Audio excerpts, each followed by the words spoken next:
Hey everyone, welcome to the Ultrapond podcast. I am Patient Tadpole. I'm FoeCus, and today we'll be continuing our conversation on RPGs, but first we wanted to give a little updates. I always like to start out with the online updates, the Nintendo Online, so I actually got it pulled up today finally. Yep. I guess Harvest Moon 64 is coming. Oh, whoa! And I actually just looked at this. I didn't realize just Jet Force Gemini was already on there. That's hella sick. Do you know that game? I remember seeing something. I remember you and I think one of our old friends. I remember watching you playing this game where you were like, this guy shooting a bunch of giant bugs. Yep, that's this game. Yep. Jet Force Gemini. I was too young to remember that. Yeah, this game I only know it from that one time. It was I think it was one of our friends that I played this game for like a minute with him, and it was okay. I'm definitely gonna check it out though because that's rare in the good days. So and Harvest Moon 64, that's sick. And 1080 snowboarding, I've heard it's good, but I mean I'm definitely gonna check it out just because I'm an N64 fan. But yeah. Sorry, really quick, it's just kind of funny how my brain works. The only thing I remember from Jet Force Gemini was the unique thing that you had one gun that had infinite ammo, but had a very weak thing, and then you had guns with limited ammo that you could switch to that had powerful shots. And okay. Like, for some reason, that design element back then, I was just like, oh, that's interesting. I've never seen that before. But it's like... the most simple. Yeah, not even that advanced or anything. That's funny. I was gonna say that's like every Ratchet and Clank or any sort of inventory system. Yeah. Anything with an inventory system has something you can use infinitely, and then things that are finite. Even if it's just the knife is infinite. Yep. Well, anyways, that's new for this. I don't even know. Is this today? They're all now playable. Is what it's saying. Yeah, I didn't realize any of these were playable. Well, okay. Now that I think about it, actually, I played Jet Force Gemini for like 1 second again, and yeah, never mind. I do remember that one now. But Harvest Moon 64, I didn't realize it was already on. That's cool. Oh, nice. Got a new wave of Pokemon icons, the December Animal Crossing icons. The Yoshi mission, I think, is already over at this point. Oh, by the time available until 1/8. Okay. Oh, okay, so it's forever available, basically. Yeah, forever, basically. But this game's actually not very good. I played it. Yeah, I played it for the mission. You can only kind of rotate the bottom things. It's one of those really boring puzzle games that if you're not a fan of those puzzle games, this isn't for you. So you already know if you're interested in Yoshi the moment we talk about it. Yeah, but this is back when Yoshi had like a hunchback and the design was different. Like, look, the shell is below his arms. Like, it's like he's more like a horse in this one. So different. What is this? Is it just the Wonder? Celebrate Wonder? Okay. Sell their game. And then I actually wanted to show all the different icons you can get. Just because last time we only had the video, but this time you actually have the Switch. You could show them all off. Yeah. So we got Luigi P. Yeah, we got all these. Here's the Pikmin ones. A lot of these I bought, so they're grayed out. But I'll show them up here. Quality items. I know. I feel not stupid for getting it, but it feels like super spendy. You know what I mean? Just to get. It's one of those things. Listen, if you have the money, why not? Well, it's not real money, but I know. Yeah, but also if we have the fake currency, yeah, exactly. Let it rain. But yeah, my icon right now is actually I want to show it. It's Zelda, or not Zelda. It's Link. Is that the one with the check mark? This Link with the... Yeah. I can't go over to it, but you can kind of see it in the top left corner. Yeah. Yeah. There you go. There it is. But then there's also one other piece of news that happened this week, and that is gonna open up the other window, the Game Awards. Yep. And as hardcore casual, or like hardcore and casual gamers at the same time, like we're hell into gaming. We could like vibe with any gamer, but as far as like actual game playing time and stuff, we don't do much, or no, we're like behind the scene when it comes to most of that. But there were a couple things. Yeah, definitely you, Tadpole. but you're I When still you get into it, you get into it. Oh So yes, when I'm involved in something, I that is what I am doing for the entire weekend, and then but yeah, just life gets at you. yeah, And one of the things is when you're a gamer, I feel like gamer is less about how much you play games and how much you are of the culture and understanding of like the different more of elements. It's like how one. much you worship games. I'm just kidding. Welcome to the altar, Nintendo. Thank you. Go slay those Xbox heathens. I'm Yeah, just joking. exactly. I'm Hmm. just joking. Xbox is fine. But basically like if you're that's one of the things that growing up we always those people that were all like into shooters but only shooters or into Madden Right. but only Madden. Those didn't Hmm. feel like gamers even though they gamed a lot because it felt like they weren't part of the culture. They were their own culture that just happened to play games. And I Right, exactly. Because games are kind of like a, I mean, in everything but physical, they're sport. They're just like a way to have fun with people or by yourself to get some not bodily exercise, but maybe mental exercise or some mental freedom.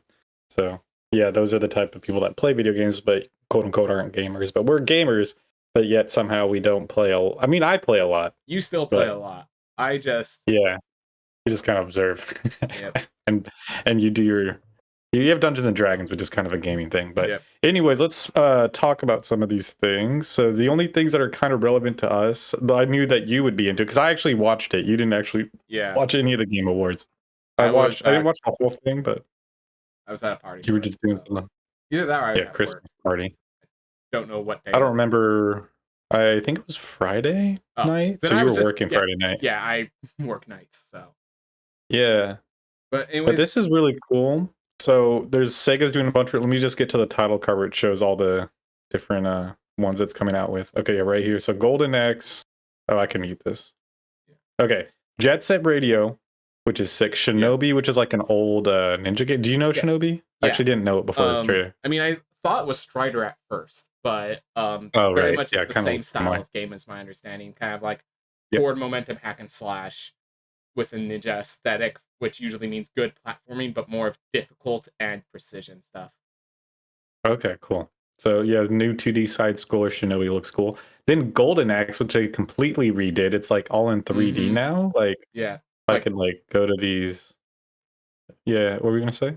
so one of the things is I want to have a topic once we're done and have just the screen open, but like Okay, well, definitely love the idea of remastering, not just remaking, because I think the original Golden Axe you can actually play on your Switch through the NES or whatever. One of those options. Genesis thing, but yep. Genesis, yes. Golden I Axe think is it's Golden Axe too, but yeah, yeah. yeah. One of the things I was going to bring up is like this looks a lot more like up to date. Where when we were playing on the Genesis version, it definitely felt like it was a product of its time. Like if you Yeah. when we were playing it, it just felt like we were doing it so we could talk to each other, and then also we're mashing buttons on screen and we're not paying too much attention.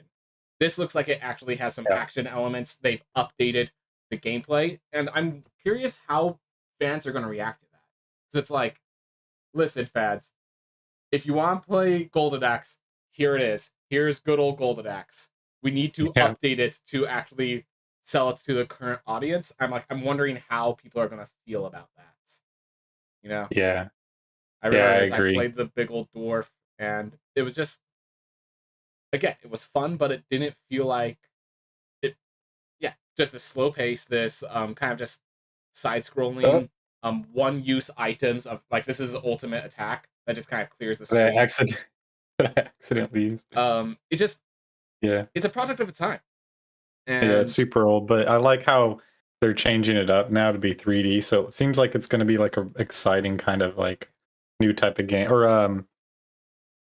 like third person, not shooter, obviously, because you're doing this stuff. But it looks cool, whatever it is. It's some sort of beat 'em up type game. But yeah, I'm there's interested in seeing how beat 'em up evolves because, like, I think there was a game called River City Girls that was oh the yeah, beat 'em up genre brought to the current era. So I'm interested in how they approach this. But one of the things is they have to approach this differently. So, like, let's say we just remastered Jet Set Radio. There's like a game called like Cyberfunk Stereo or something like that. There's actually already a what's it called, a like where it's kind of acting as a sequel but it's from a different creator, a spiritual successor, that's the term. There's already oh like okay, a yeah, few spiritual successors to Jet Set Radio, so it's like that was a great right. infant. Like, what was that one that just came out? Yeah, that's That what I'm everyone's saying. It like, was like Cyberpunk Stereo or something like that. I am saying the no, wrong not even name. that one. I was talking about the one that you were watching. Oh, That's like really, really recent. Hi-Fi Hi-Fi Rush Rush, yeah. is not Which is Jet Set not Radio, right, but but like the art style is, and like the vibes seem like they are. Maybe not, it but definitely has a yeah, they. rhythm-based music vibe. I would say that Hi-Fi Rush definitely felt more like rock dance, where Jet Set Radio felt more funk, like Okay, rap, okay, which is a difference. okay. So it's like both music-based, but different kinds of music. But even then, like as I was saying, there are spiritual successors that focus on the music that the passion of Jet Set Radio comes in. With Shinobi, there's a game that I love called The Messenger that I have that I feel like is just everything Shinobi used to be. Those sort of games were like it's a spiritual successor to Ninja Gaiden, and Oh, it right. was it was amazing. But I'm like, how are you going to improve upon it? What is your way of improving upon it? They turned into a Metroidvania. They mastered the story while still having the mechanics being moving and awesome. Just like I want to see how they evolve. The only one that doesn't, at least in my mental state, I feel like Crazy Taxi is perfectly fine. This is probably just bias, but I think Crazy When you Taxi. played it? Back as a kid, I remember we had like a little arcade version of the game, and this Oh, it looks okay. like it's an arcade racer. That's what it is, and it's Yeah, with like some sort of police, like two-player element where you can like chase someone with your police car. It looks really fun. yeah. When I was playing it, it didn't have the police element, but it was just like the point-based racing system where it's like you're not trying to race against other runners, you're improving against yourself, which is, if you're ever racing against other runners, they always have to have that rubber banding to try and make it feel tense. But it's like if you're just using against a point system, then you're just competing against yourself and still feels good. Um, Yeah. so I think that the Crazy Taxi is probably going to evolve really effectively. I'm loving how they have this like drift mechanic they have already shown off that just is built into the Yeah, system. with the fiery tires and stuff. Yeah, it looks really cool. Yep. I'm excited. Everything looks really cool. I don't know. Like, I agree with what you're saying, how it's like a lot of these have already had spiritual successors. So it's like, Mhm. are these going to beat the spiritual successors out? I mean, these are like the OG as far as like the vibes or whatever it's drawing from. This is the source right here. Mhm. So I'm still excited. Golden Axe looks cool, but I'm not super attached to any of these. Like, I didn't like grow up with them. But like you already said, we played Golden Axe like one time. But yeah, Um, so that's one. Anything else? Yeah, I you want to say more? I will say that's just kind of like how much do we trust the kind of remastering, because it can be great. I think Mhm. the perfect example is Nintendo versus other games. It's the difference of remastering the feel and the memories versus remastering the mechanics and the game. Um, there's like it's just how do I explain this? I remember we played this game called like Retro Game Remix or something like that, which was just Oh, mhm. yeah, I'm trying to remember the name, but it yeah, yeah, was yeah. just a bunch of Retro like Gaming Challenge. no Retro Gaming no it Challenge was on the DS. Is there were two that what you're games. talking about? So I was talking first about the one that like it's Legend of Zelda, but you have to enter this hole as Any fast as you can. Um, NES remix? this Ultimate NES one, I remix? remember we played Yeah. this one, and it was kind of underwhelming a bit because it just Yeah, it felt was like stupid. you were just constantly just doing the same thing. It was like you're doing the actions, but you're not doing what's satisfying about the actions. You're beating the boss in Metroid, but you're not building yourself up to the moments. You're doing this thing where you're Yeah. jumping on the gooba, but you're not actually improving. It felt like micro games, not actually like the game itself. It wasn't calling back why you fell in love with those games. And But it's then like not even a good version of the micro games either. yeah, Like I think some of these you played for like a couple minutes. mm-hmm. And so it was different than like a 10-second, like because these are very what's that guy? 8-bit from Yeah, WarioWare? 9 volt. Yeah, 9 volt. Yeah, this is like exactly 9 volt, but they didn't change it up to where it's not like 2-second micro games. They're like actually a little bit longer, but yeah, it's doesn't quite Yeah. hit. So one thing is you want to avoid that, but then there's also retro gaming challenge. This is why I Yeah, knew that this one. Yeah, this was the one I was going to bring up after. Of this actually calls back to it's their brand new games, but they're all built off of concepts from those original themes. They're all like it feels like that racing game that you played as a kid. It has that yeah, vibe. There's like in the game, there's little manuals, and you have a subscription to their version of Game Informer that if you read has little cheat codes and stuff inside of it. that you can. Yeah, you actually need it for like the RPG. Yeah. Because you buy games in the game to play, and then you have the cheat codes for the games in the game through the magazines in the game, through the you hear it through rumors in the game. And dude, we didn't get Retro Gaming Challenge 2 in America, which sucks, but Yeah. um But it was a fantastic game. I remember playing it through. I kind of want to go back and play it so the final mission in that game is to beat every single game. And the way you do the RPG is that if you know what you're doing, you just you go into the magazine, it says basically input the Contra code and it will skip you to the credits. Something of that nature. And I'm like, but it's actually a good RPG. It's actually an interesting mechanical system with each of the weapons have damage outputs, but also risk and reward missions. I remember I had this club that you had different ways of either you light hit, you hard hit, you crit, you miss, you graze, or you whiff sort of thing. And this club that every hit was either 50%, and there's all these little numbers that you could see, 20% chance to graze, 20% chance to miss, 1% chance, 10% chance to crit. The club, 50% chance to crit, 50% chance to whiff. I'm just here's the RPG. Yeah. And you're just like, what? It was a good one. It was just this cool risk reward of here is a powerful weapon, but you're going to miss with it half the time when you use it. Yeah, it's pretty I think there were different shapes for all the different things that it would can possibly roll. Basically rolling. And see, they really emulated the old school kind of Dragon Warrior, Dragon Quest kind of RPG, and they actually got the vibe down we were talking about, where it's they somehow didn't need to remake, and then there it is, there's the weapon stat with all the different shapes. Yeah. But they didn't need to remake an entire RPG, but they kind of did, because they got all the vibes down of it, which is better than some of those games 30-Second Hero, where it seems they tried to do a small kind of RPG, but it just didn't really hit it was a different game. It was a fun game. Oh, there's the weapon stat with the yeah. So shoot. But yeah, anyways, I just wanted to talk about how good this was. I just wanted to cement in how good this is, because compare to get the vibes nailed down of all those different games of the whole atmosphere of that time and stuff. In the sense that they didn't copy Final Fantasy, they took what made Final Fantasy feel good and brought it back.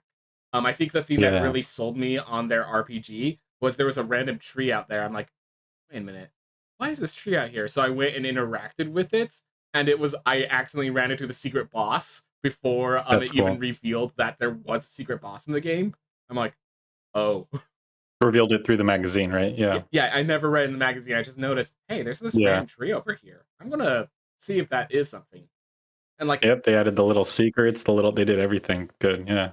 And even you can see on the bottom screen, it's two brothers playing a video game console. There's the real life element. Yeah, this game was sick. But so they do remakes good, and they still keep the vibe, but these ones aren't really trying to evolve anything. That's the difference. I think I think these ones they're going to be trying to evolve it in some way. That's why we see the added drifting, like you're saying, of Crazy Taxi. I mean, Golden Axe is a completely different game. Jet Set, I don't know. I remember watching a lot of Jet Set from that same friend that actually played the Bug game. Yeah, but I mean, it looks like a cool stunt game. I don't know how. I can't tell how they're evolving it because I never played it. And then is that Streets of Rage? Yeah. That just seems like another beat 'em up too, which I can't see how they're going to make that different from Golden Axe. Yeah, and that's the thing. I'm curious how they're going to do that too. It looks like Streets of Rage. They have a lot more inspiration from Street Fighter games, where Golden Axe has more inspiration from Dark Souls kind of stamina system where you charge up in a. I was want to let you finish, but real quick, the Streets of Rage guy, that's one of the new guys in Smash Bros, right? No, you're King of Fighters is Terry Bogard from Smash Bros. That's a fighting game. Okay. But it looks like Streets of Rage. It looks like they're extending that with inspiration from fighting games, where Golden Axe is extending inspiration from, I'm going to say the term Dark Souls, but not in the sense of the stamina system, but in the sense of you have to be considerate of your attacks and wait for the opening and then break through. I was thinking weapons. Yeah, that makes sense. But I'm even thinking, just by looking at it, it might not even be as intense as Dark Souls. It might be something more those not Left 4 Dead, but I can't think of the name right now, but those 4-player where like one person's the evil guy chasing all the other 4 around. I think it's going to be more that vibe is what I'm getting from it. Like maybe it's these PvE like arena type things, and you like go in there with your like buddies, your squad, and like maybe you match up online with other people that are the other characters that you're not, and then you like fight all the, I don't know. I'm getting more of like a partyish vibe from it, but that'd be cool if it goes like the Dark Souls route with like I didn't mean like Dark Souls in difficulty or instant. I No, I literally know. just meant like the slow, Like adventure. thoughtful fighting style. Right, but also inside of this huge world, like kind of, is that what you meant too? Yeah. 'Cause that's what I was getting. Yeah. That would be sick. I would like that. Yeah, pretty cool. Hopefully they do it right. Golden Axe is one I'm most excited to see because it seems like that changed the most. I don't really know. Maybe Streets of Rage did, but I don't really know those two. Oh, also, I want to say at the end, did you notice at the end they did the scream, the classic? Yeah. And just like, this excitement of just like, oh my gosh, back to my childhood.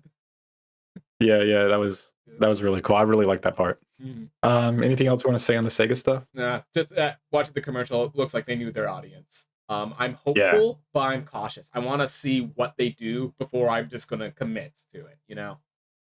Right. One other thing worth mentioning in the Game Awards is the new Hideo Kojima game, OD, which this you're not a big scary game guy, but this was a really creepy trailer that like where they like distorted the faces at the end. I'm not gonna play it, but it's like super creepy, and I don't know if you remember a long time ago, like 2014, there was a game demo that came out called PT that was by Hideo Kojima, and it was like this demo that everyone loved. And people think this is just finally PT because he released a demo like in 2014 and then never released the full game. And everyone was like, well, what happened to PT? And people are like, oh, this must be PT now that he's doing another horror game. Oh, and you didn't see the Game Awards. So, you know, Key and Peele? Who? No, you don't. I don't think you would. But these famous actors and directors, he's an actor and a director. This famous actor director came out on stage during the Game Awards when this game was announced to say he was working on it too.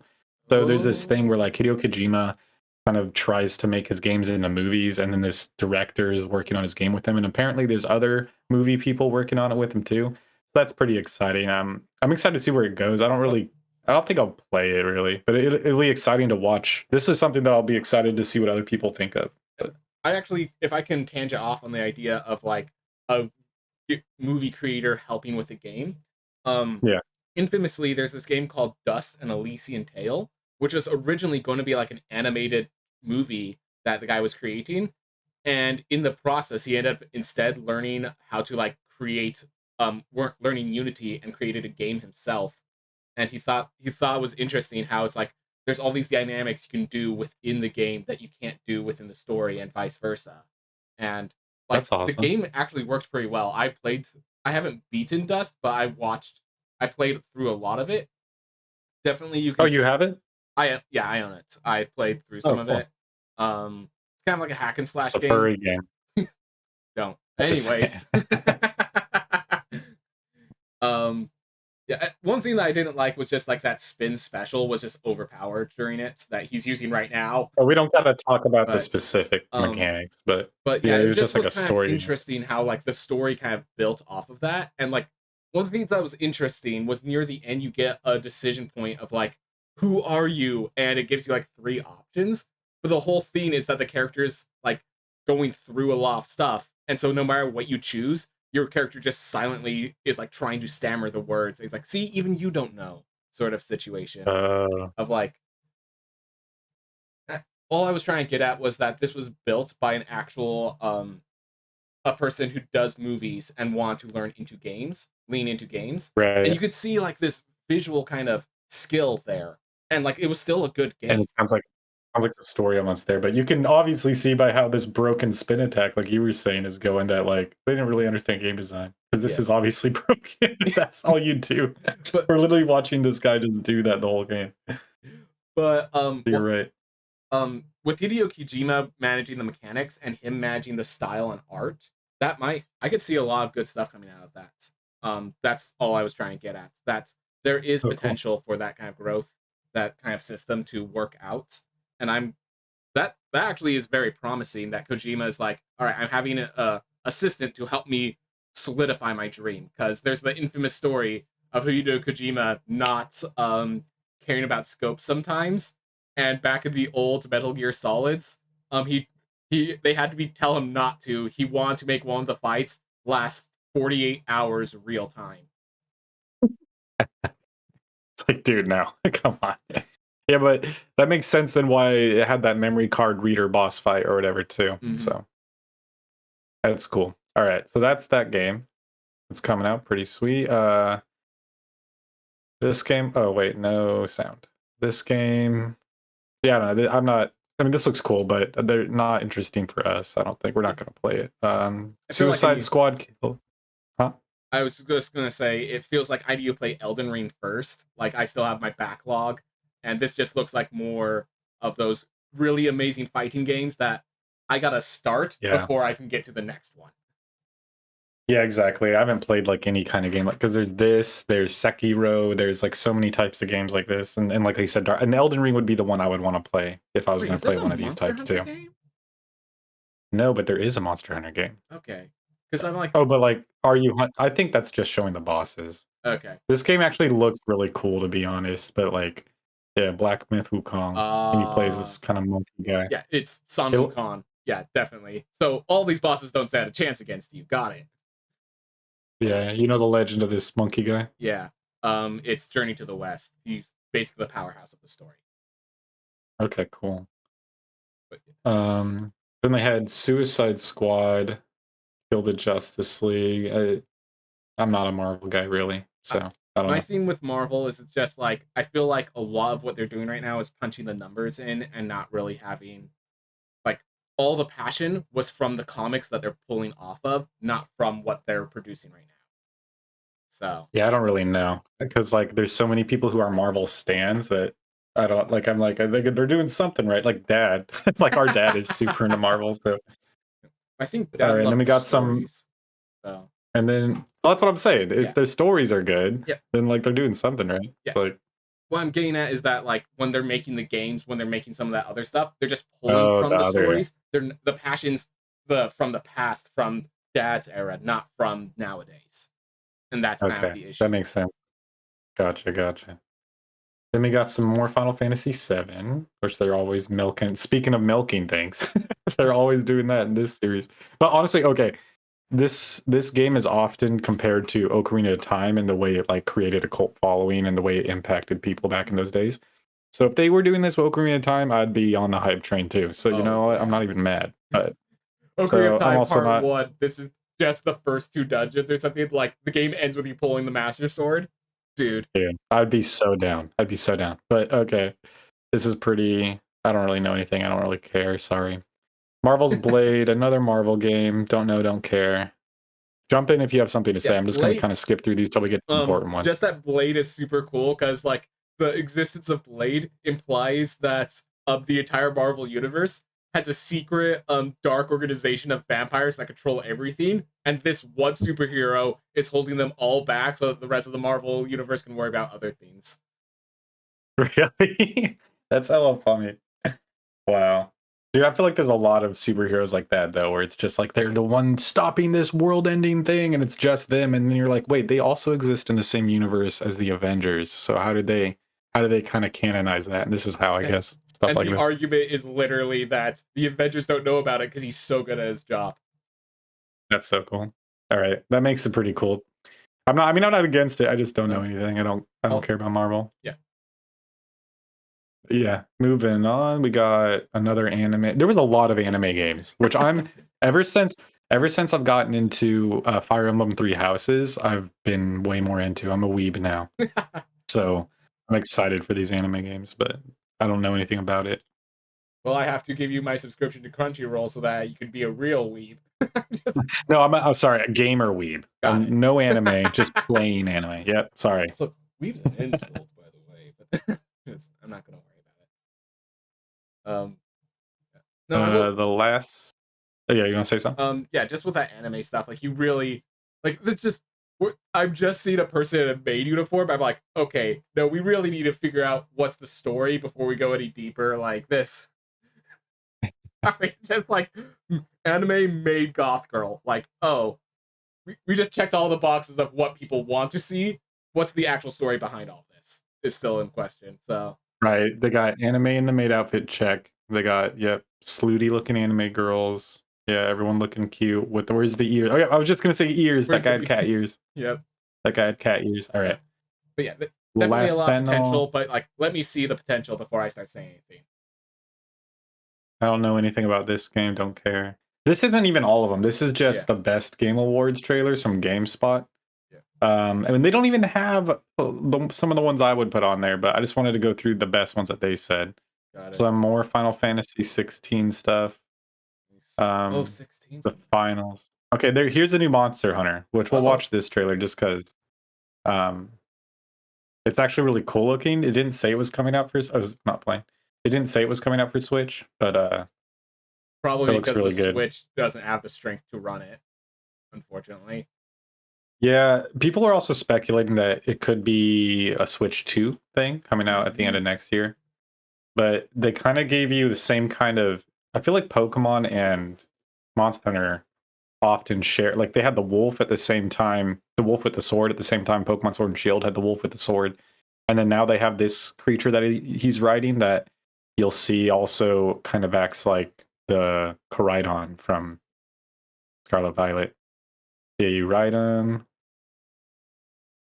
So, it looks pretty sweet, like doing battles on it. Yeah, no, right now, why I'm seeing that's pretty cool is it actually feels like part of the ecosystem. Because that was when I was first playing the original Monster Hunters, I always felt like it was kind of weird that's just like, oh, like I get it, it's a game, but you're supposed to be the hunter in this ecosystem, but it feels like all you're doing is, hey, where's the closest giant so I can kill it? Right. Yeah, true. Yeah, that's my one experience with it was like I played the Wii one. Is that the one you're talking Monster about? Hunter 3 Yeah. Try was the one that we both started with. Okay, yeah. Like it felt like, yeah, I'm just gonna go out and kill this big guy. And if I was doing any kind of grinding where I was like mining or something, it wasn't hunting really, you know? It was like mining and fishing. It's like one of those games that I look at and I like want to get into. It seems like fun and like juicy, but then I'm like, dang, I'm already doing that with Pokemon DX right now. I gotta finish that one. You know what I mean? As someone who's done that, let me tell you, you need to do it with friends who are interested in the exact same game. I've always heard too. Yeah. You have to like find other people. Yeah, I played it solo and like it was fun. I beat Monster Hunter 3 Try like that, but there was a lot of the game that just like it felt off. I just had to deal with it. That apparently when you play with friends, it really feels right. I played with one friend for a while. It was fun for a while. The problem was I only had one friend, and it's a game where you can play up to 4 players, or like you do a lot of different online things. And just you need more. He was already higher level than me at that point, so he was just telling me what to do in a lot of ways. But like, what else are you supposed to do? We're getting into this new fight, and he obviously gave me enough control. He wasn't like domineering over me. No, but it is like you're in like a learning state for a while kind of thing. Mm-hmm. Like that happened to me when I tried to play World of Warcraft. Is like my girlfriend's always telling me what to, but it's like you have to when you're the experienced player at the old player. I mean, they're not trying to tell you what to do. They're just like, hey, you can do this. Hey, you can do, you know what I mean? They're just trying to like give you the optimal solutions, but you are kind of in this learning state from everyone around you for a while. And games like this that are so vast in there. And also the challenge is a lot of the game is built around knowing the monster you're hunting. And if one person knows that monster and the other doesn't, there's a major gap in how effective each is. Yep. Anyways, looks cool. Any last words? That was my last word. Okay, so I'm surprised this trailer wasn't in there. So this is the new Mana, the new Mana game. Did you play Mana? I think I remember back on the DS you had like a Secret Children of Mana or something like that. I think it was Children. That game wasn't even a Mana game really. But did you ever? We have it on the Wii Virtual Console. I don't know if I got it or you got it. Oh, I remember that. That was like the real time like RPG, and like you move around and then you charge up your basic attack too. I remember I came in and watched you getting stun locked by a boss fight. What was that? I remember, not getting very far because I didn't give it enough time to learn the controls, but it appealed to me for sure. And this is why I think I'm a weeb now too, or an anime nerd. I guess I can't say weeb. Looks. I love how it looks. Like I love the whimsiness of it and stuff. That's totally my style. Definitely, yeah, definitely. So The thing about the Children of Mana series is or the Mana series is you love kind of what it's doing. Like it's not Dark Souls, it's not a dark world. It's a world with darkness inside it, but also a lot of light. And you love having like I don't I know. just like There's different colors. yeah, I just like the different. If they did Dark Souls where it was like muted, like more dingy, that's why Elden Ring looks appealing. Because Elden Ring to me looks like Dark Souls with more color. It's like it's just like every environment is black and I mean I haven't played it, but just from everything I've seen, it's like there's wood, there's fire, there's stone, there's skeletons, there's bones. It's like all yeah. the same kind of It's muted colors. If they just made it more colorful, I which is why I remember like that that. when you were playing Hollow Knight, like you stopped right Yeah, exactly. after the center point because you're like, this is so muted and dark. I'm like, literally the next place is Green Nest. Literally the next place is Green But Nest. even the green one was like all mossy, dark green. Yeah. I don't know. It's maybe it is the cuteness of it. I Yeah. don't know. To There's just me, I think it's the colors. But the phrase I would go with is when you enter a world, you're entering the vibe of the world. And when the vibe is just darkness and despair, you don't want to be part of that. This actually yeah, I has guess like so. passion and like even in the dark moments, there's hope. Like you are the hope, which that's You great are to the. embody. I mean, I am super into Pokemon DX right now, which is a very poppy. And then the music, dude, the like what's the called? Like your camp area, like that music in that area gives me. I love the vibes of that music. It like gives me like Mario Party, like Zelda chill vibes. Like it's like it's like happy and chill, and it's like yep. That's why I've been so addicted to that game. But yeah, that's all the Game Awards stuff. That we want to talk about for now. Yeah, I'm just gonna type in Game Awards and kind of go through. But um, did you have something to talk about with RPGs? I was going to Did, say, did once we were done with the Game Awards, we could get back to the yeah RPG conversation if we want. yeah? So you want to start that off? All right.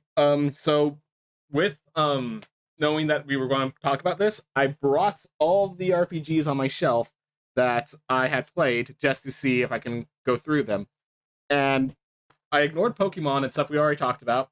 And nonetheless, we have quite the little list. And this is Oh, just what I found on my shelf. So, back of 7 just chilling right there. what's up? Back of 7 games just chilling right there. All right. All right, so what you got? So Let me we'll see 'em. just start with. I'm just going to go through it kind of from what's on the top of my pile. First was The Last Story. This is backwards on my screen. Oh well. The But Last Story. The Last Story, it came out as part of the Project Rainfall. It was the game that went alongside Xenoblade Chronicles. And this game. So Project Rainfall. Wait, explain Project Rainfall real quick. So Project Rainfall Because yeah, was there people were need to know. Yeah. three games. My understanding is there were three games that they brought to England. Like they have them already localized into English voice actors and stuff, but they didn't they weren't bringing to America. They only had the British acting, and people were just like, "Guys, you have the game already here. Bring it to America. We want to play it." And it was a huge project to say, "Hey, bring this game to America because we want to play it too. We want to play this game. You don't need to change anything. Keep the British voice actors. Just bring it here to America so that we can play."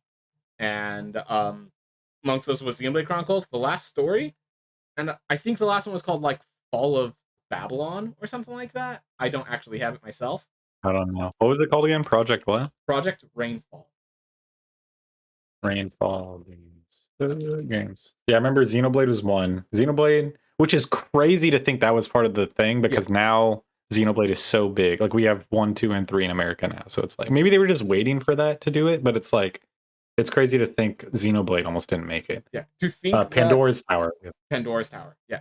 To think that Xenoblade was basically brought in like that, the way that Fire Emblem was brought to America through Smash Bros. Melee. Like, did you know that? Oh, true. Marth. I didn't. That makes sense. That's the first time I remember hearing about it. So yeah, that makes sense. Yeah. So I thought this was kind of fun. So the way this game works is you're controlling one character, and your one character has this gun which you can shoot out things. He was shooting out banana pills. You can. This is way different graphics than I would have imagined. Yeah. But he was shooting banana peels. I missed that. But basically, what I liked was there was when you're not controlling all the characters, there's a question of how much is each person actually like if one character goes off and dies on their own, it's kind of annoying. So you have this system where you Yeah. can activate the seal on his right side, and when you activate that seal, you basically draw the aggro of every enemy around you. So you can just, but like every enemy is a very big threat. So it's like you decide whether you're tanking or whether you're relying on your party members in a lot of ways. There was a lot of cool mechanical dynamics as you went in. But basically, if I were to say there was a problem with the game, funnily enough, the last story, the problem was the story.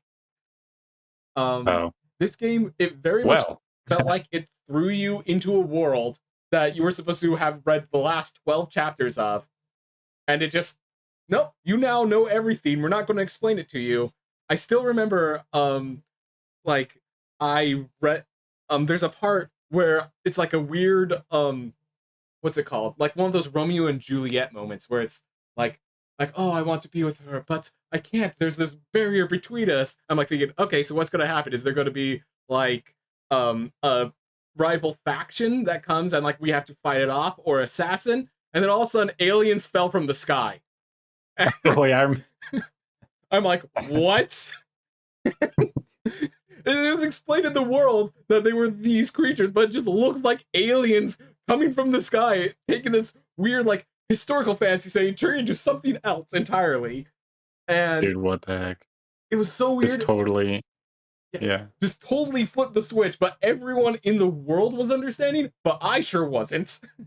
And right, just the tone. Yeah, just tonal shift. And then, like, to escape the aliens, we went on this pirate ship to, like, go off. I still remember a conversation as it was going to the next scene, because one of the girls was, like, a forest mage. She's like, please, I want to go to this next forest, you know, since all the trees in the world are dying. I'm just like, what? And my main character's like, yeah, I heard about that. Okay, we'll give you... I'm like, maybe I should have known about this too. Maybe I should have known about the fact that the world is dying. And like, I read the back. Let's see. Do I still have the description? Yes. So here's the description on the back of the box. The mainland of the Empire slides inexorably into ruination, yet one place endures against the tide of decay. Lazulus Island. Zale comes from this last bastion of prosperity with his friends dreaming of knighthood and fame, but instead stumbles upon a mysterious power and a beautiful stranger that catapult him into a venture beyond the wildest dreams. But it's like, the Empire slides inexorably into ruination. That's not brought up anywhere in the story yet. I'm at chapter 22 when I stopped. What the heck? It just...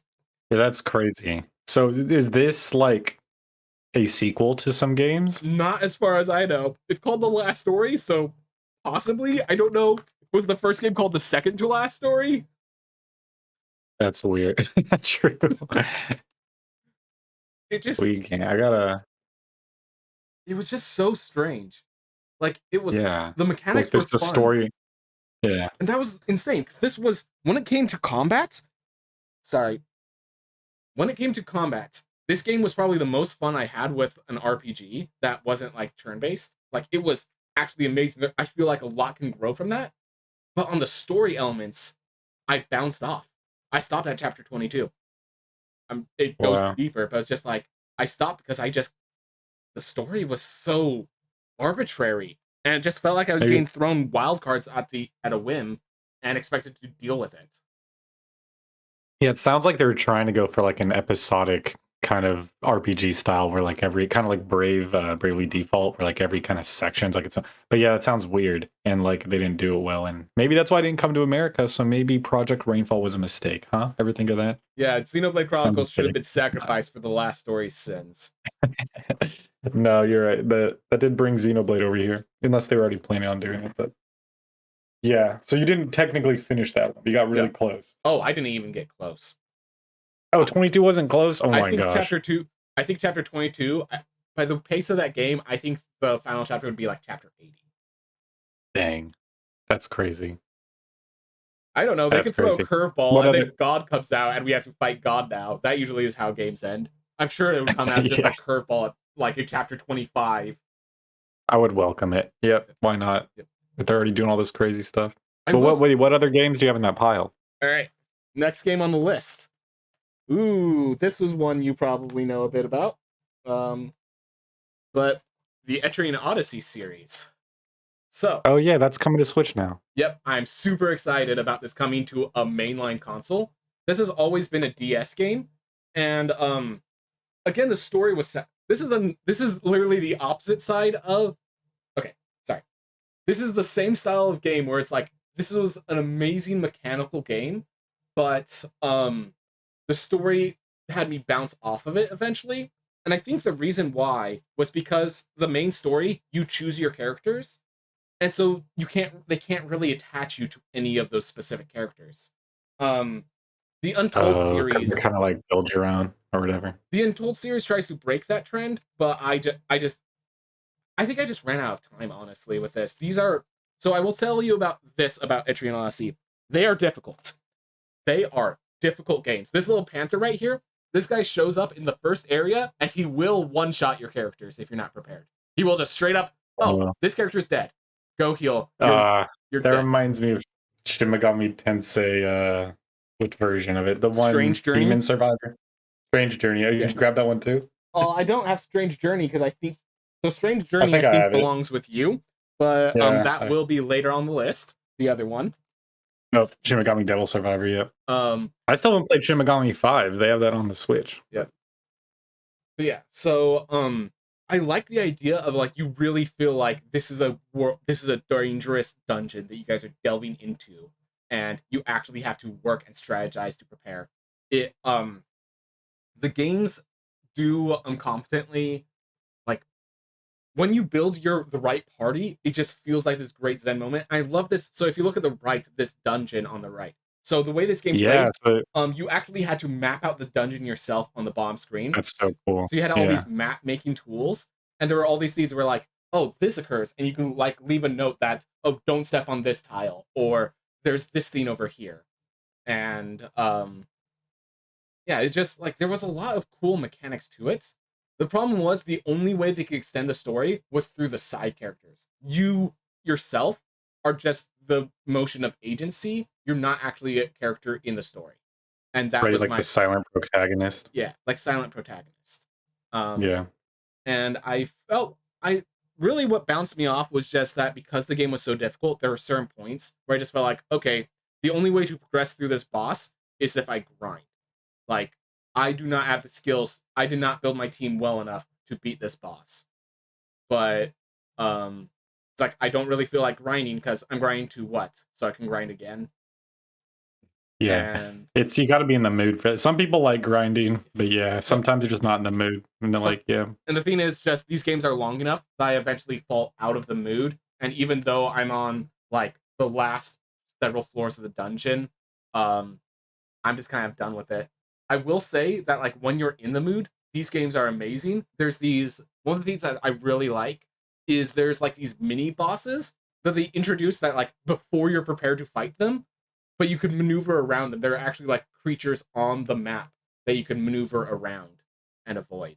Oh, so this is kind of because I feel like this game actually came out before the era of like not when people started getting out of random encounters, you know? Mm-hmm. Like so that's a pretty good like step towards no random encounters or whatever.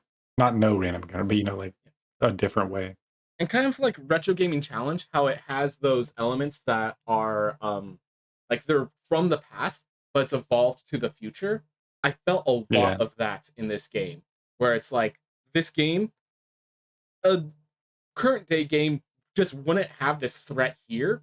But this game's like, oh no, this threat's here. It's going to wreck you if you're not prepared for it. But now here's a mechanic to prepare for it. And I think the best one is in the original Etrian Odyssey. The first boss is like a pack leader of wolves, and there's an item that you can use to just give yourself one more turn before a foe moves and takes you out. And the way that fight works is that you can see in the bottom screen wolves closing in on your area, and you have to have someone during the fight just use the item to flashbang them and stop them from joining the fight before you can kill the main target. So like, you have to constantly keep one of your characters down, just focusing on keeping the rest of the wolves at bay. So like the map is part of the map was part of the turn-based battle, and that was amazing. I didn't realize that part. Because yeah, it looks like you're just on a map and then you like enter a random encounter. You But, do. Only okay, that's the pretty cool. FOEs, the mini bosses, move while you're in a fight. But the FOEs, like the entire idea is that some of the boss fights happen in areas with FOEs around. That makes sense. Okay, cool. That's a sick RPG. I think we're starting to run out of time again. We might have to do a part 3 for the RPG series. But there is one thing that I just wanted to talk about. This I wanted to talk about it last week, but I forgot. But just like Mario Kart 8's finally like coming to an end. And I feel Oh, like we should just mention it at the end of the podcast at least. oh yeah, yeah. Let's And talk about Mario Kart. yeah, because it's pretty crazy. Mario Kart 8's been out for literally 10 years, like a decade. Something like that. I mean, And it came out on the Wii I think U. it's 10 years. I believe Yeah, it. and it's like I just watched the Got the was or is he like he has a second channel where he did a video on like just kind of recounting his experience with Mario Kart. And when he recounts his experience, it's literally like all the details because that's his life, you know. He loves keeping track of that stuff. But like so we have 200cc, which is like not in any of the other Mario Karts. It's like a new thing. I'm starting like coughing all of a sudden. That's all right. And we have so many Grand Prix, so many more. And we have Link. Yep. And here's all the characters, and we have all the different suits. But I just wanted to maybe we can each talk about our favorite track and like just some other impactful tracks, I guess. Got it. I don't know if I have a favorite track, but I'm always a fan of the Bowser castles, and I'm a huge Zelda fan, so I love the Hyrule Circuit. Yeah. How much of the new courses have you played? Have you played all these yet? Only because when I came over to your place last time, That's we right. played That's them right. together. Yeah. On I that, forced you to if do you can go back to the Moon Cup, my first, yeah, the moon there. So the 3DS Rainbow Road, that one course is like my reason to even think back to Mario Kart 7, to even have it on my shelf. Nice. I don't know what it is, just like the theming of like, oh, these rainbow roads are in the skylines. No, this one's in space. This one's on the moon. Let's make Yeah, it that part's feel super like, cool. yeah, Mhm. it's on the rings of Saturn. Like it feels like you're in space. It feels like you're on a rainbow road, not just like it's only Rainbow Road could have that theming. And Right, it's really cool. so that's definitely my favorite course. This I think that's hands down. Any yeah, I'm just trying to get to a spot. Okay. Now I can actually play it if we want it. Yeah, that one's really cool. That's actually a lot. I think it's a lot of people's favorite. I think okay, it's cool that they did a Christmas track too. Like what the heck? Merry Mountain. I love because Christmas and like I mean obviously Christmas and video games are linked in my head because you get video games for Christmas when you're a kid. And, As a kid, when else do you get video yeah, games? I know. So and then they got D came out. Any courses you think the one there is one course that I am kind of sad didn't make it because they've reprinted like so many of them. Is I was hoping for the Dino Valley Oh, from GameCube. Double Dash. Mhm. Yeah. And that's the only one I could think of because the only other ones I really care about are like N64 tracks. Like I'm so glad they did Choco Mountain. And then what else did they do? They did the Calamari Desert. They did Wow. so many N64 courses. Yeah, okay, also N64 Bowser's Castle would have been cool, which let me make sure it's not actually in this game before I Oh say my that, but gosh. Yeah. because it could be one of those ones where it's like, oh, Royal Raceway's in it. That's so good. I love all the like if they just ported every single N64 course over, I'd be happy.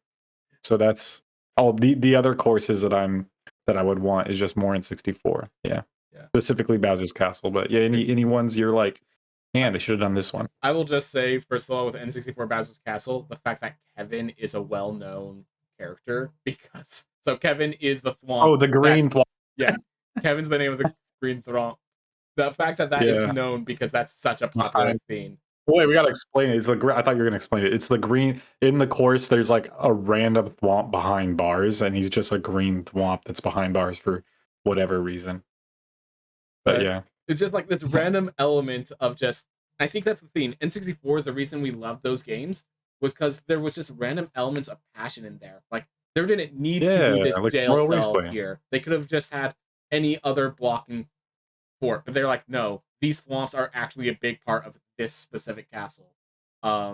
You know, I think they do that in the new courses too. It's just the way they did it in the N64 era had to be so like they couldn't add like in this one. It's the outside is like look, there's a bunch of planets everywhere. There's Saturn.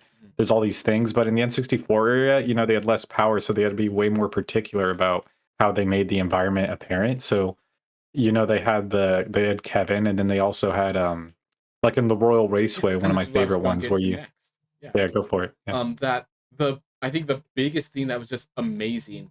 They have Peach's Castle in Royal Raceway, but Yeah. you can actually go and drive around Peach's Castle. You can go off the course and actually hit there. And that's the thing. It Yeah, feels like like see, you're on Saturn's. I just had to mention you're on Saturn's rings, which is hell. Like they would not. Yeah, I think this yeah, is it's hell it. sick.